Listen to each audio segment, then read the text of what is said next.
Whether we believe in our capacity for self-government or whether we abandon the American Revolution and confess that a little intellectual elite in a far distant capital can plan our lives for us better than we can plan them ourselves.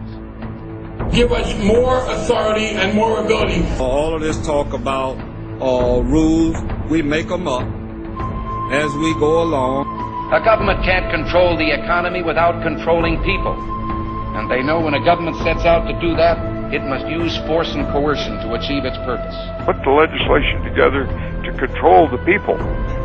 We go through the gate, the gate's closed, we'll go over the fence is too high, we'll pole vault in, if that doesn't work, we'll parachute in, but we're going to get health care reform passed. They also knew, those founding fathers, that outside of its legitimate functions, government does nothing as well or as economically as the private sector of the economy. There needs to be a focus on an immediate increase in spending. I mean, I do think at a certain point you've made enough money. The more the plans fail, the more the planners plan. You're telling me we got to go spend money to keep from going bankrupt?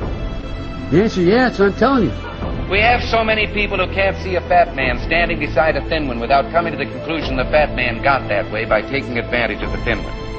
I think there are a lot of very rich people out there whom we can tax at a point down the road and recover some of this money. The trouble with our liberal friends is not that they're ignorant.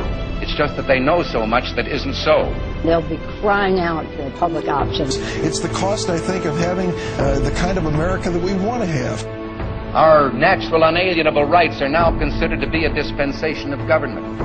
And freedom has never been so fragile, so close to slipping from our grasp as it is at this moment. I don't worry about the Constitution on this, to be honest. What good is reading the bill if it's 1,000 pages? We have to pass the bill so that you can find out what is in it. Those voices don't speak for the rest of us. We'll preserve for our children this, the last best hope of man on earth. There have been times where America's shown arrogance. Well, I think it's time we ask ourselves if we still know the freedoms that were intended for us by the founding fathers.